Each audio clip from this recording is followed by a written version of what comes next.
In today's video, I'm going to be talking about culturally inappropriate shows that I took part in. Just to say, these shows were the last one was 6 years ago now, and the conversation around representation and casting actors from the backgrounds in the story being presented wasn't around and was not as apparent as it is today. The first one I'm going to be talking about is a production of Mulan, Disney's Mulan Jr., that I was a part of when I was 12. So this would have been 2011. I was in year 7 at secondary school. I was being bullied, and so to try and make friends I joined the theatre company that was linked with the school that I was attending.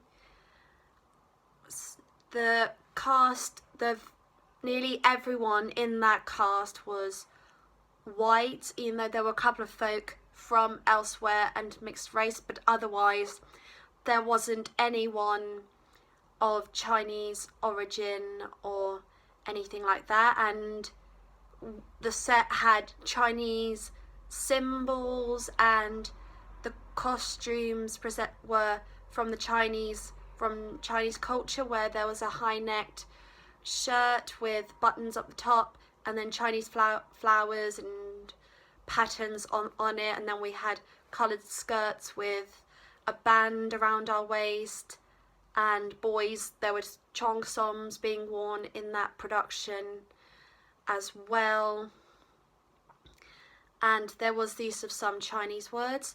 Fast forward a couple of years later, I was in year 9 and I was doing a production of Thoroughly Modern Millie.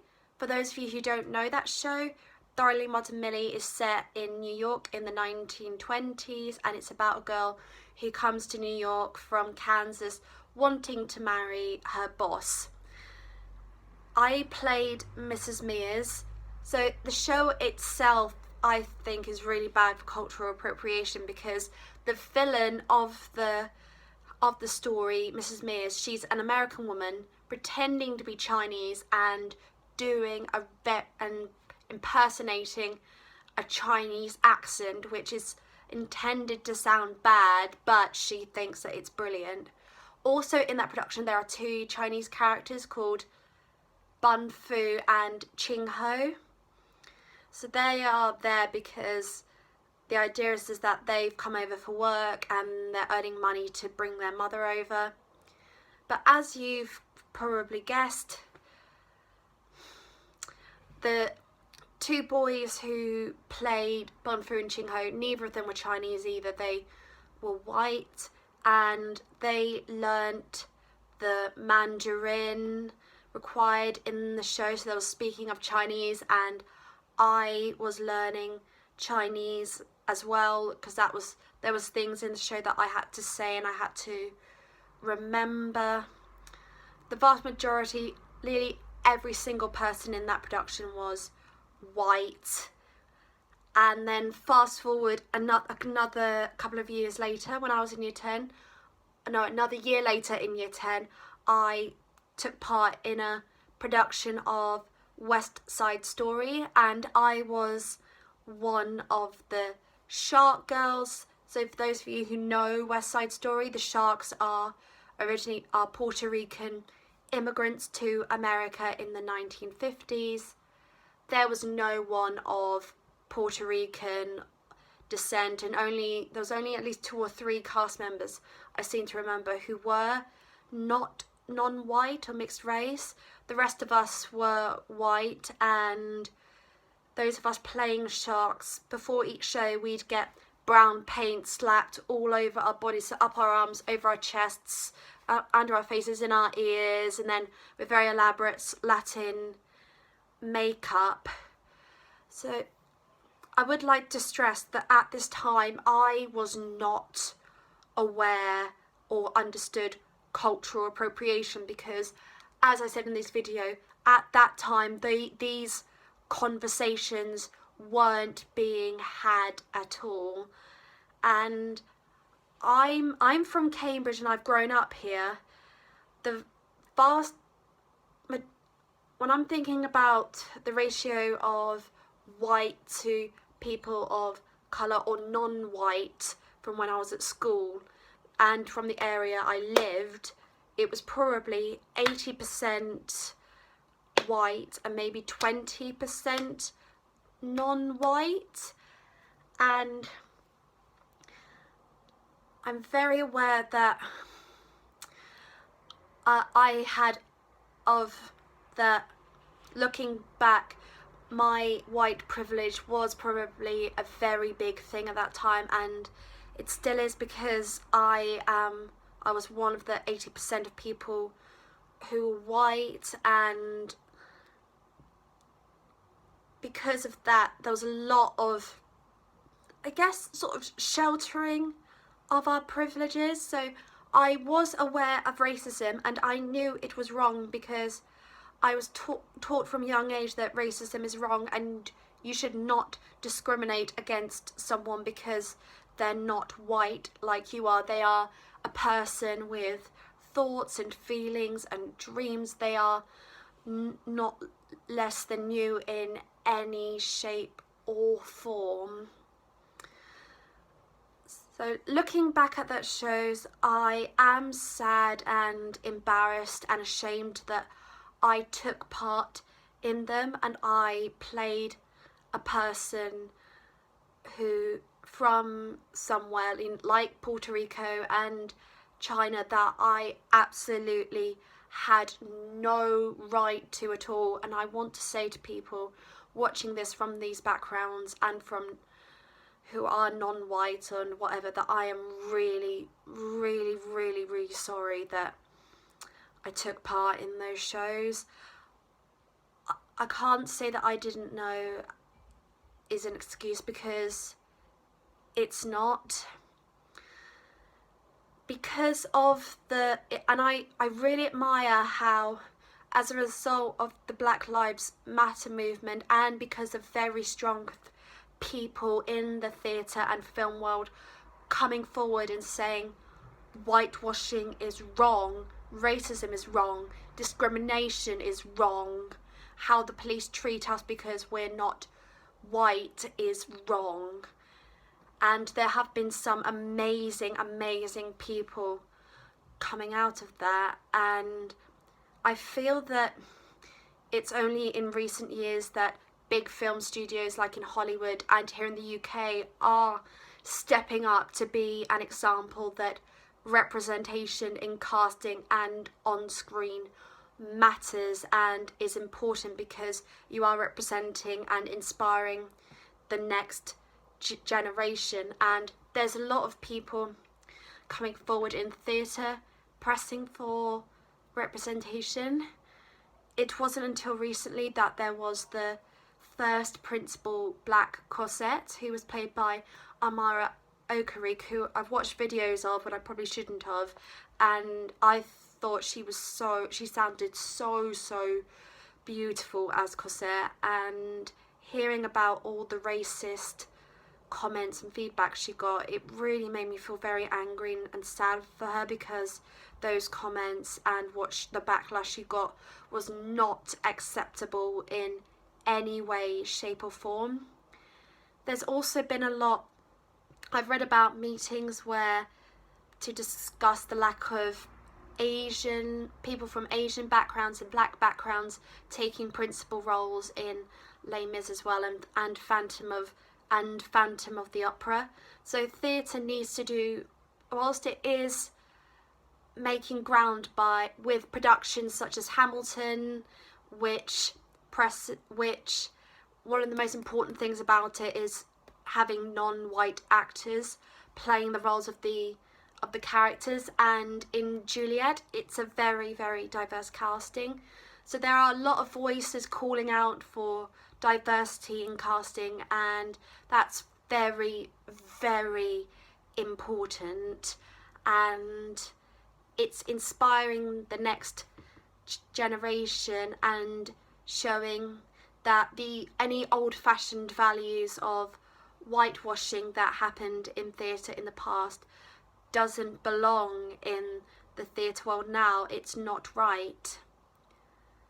When I was doing those productions I took part in, I was aware of casting controversies. For example, I'd read how there was a lot of controversy in the casting of Jonathan Pryce as the engineer Miss Saigon, and an actor called Keith Burns to play Tui, because the engineer is supposed to be French Vietnamese with Tui as Vietnamese, and the actors who played them were white. And when I was looking at performances by Laurence Olivier as Othello, for example, and reading how actors would blacken themselves to portray that character, and I did feel that what was going on at that time wouldn't work, but I didn't really understand or appreciate just how serious examples of cultural appropriation they were.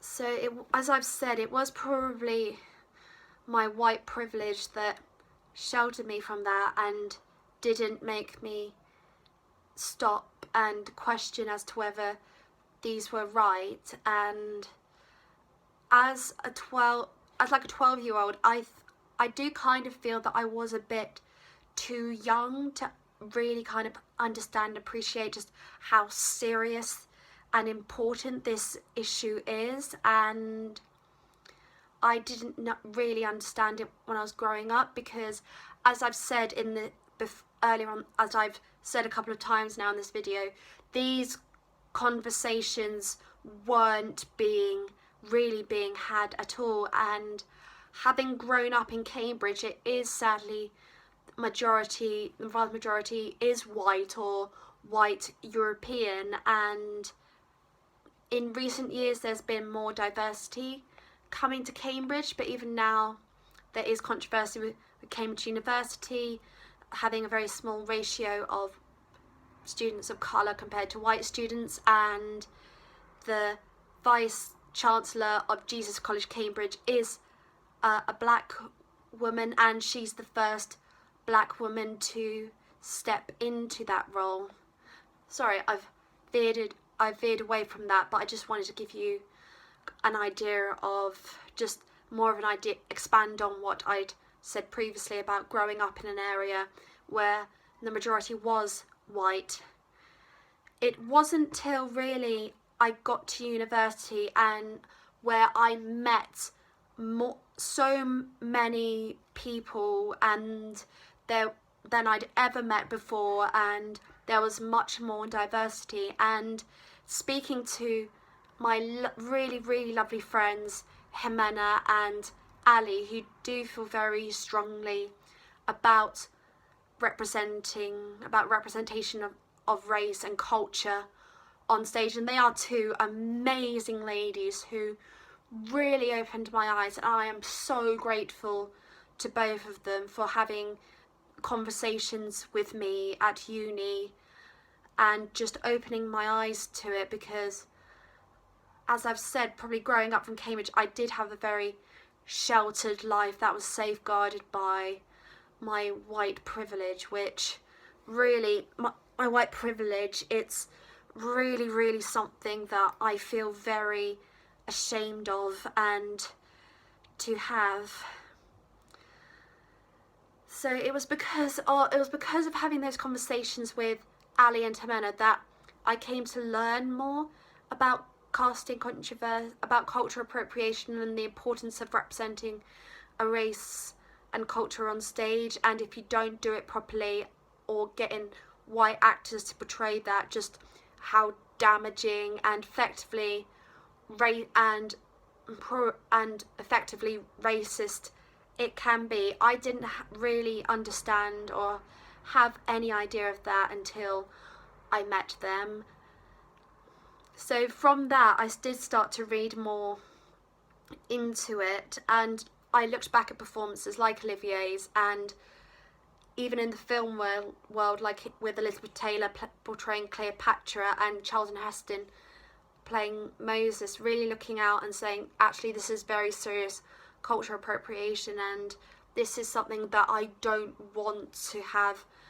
I don't want my children to grow up and see that cultural appropriation or culture being mocked in any way by white artists. I want them to grow up in a world that's inclusive and celebrates diversity, because it's so special, and it's so important to building to creating an equal world, which is something that I really want my children of the future to have. And I want to be part of this generation that fights for and argues and challenges for that better world of tomorrow. Okay, I've probably said enough on this. I just want to say to everyone in Hamilton and Juliet and the Prince of Egypt and any artist from a background that isn't white British or white European, etc., you are all amazing and so inspiring, and you are honestly just fantastic role models for showing diversity matters, and it is really important, and the arts have a responsibility and to be an example of all that. So thank you for watching this video. I'd like to say again to those people out there watching whose cultures that I misrepresented through being a part of Mulan, Thoroughly Modern Millie and West Side Story, that I'm really sorry. I had no right to, and through looking back on it, I've come to realise that, you know, I did have opportunity. I could have stepped back from it and gone, actually, is this okay? And I didn't, and I'm very sorry. But I want to stand with you and make sure that you get the respect and the roles and the accountability that you deserve. So thank you again for watching this video, and I'll hopefully see you soon with another video. Okay, thank you for watching. Bye.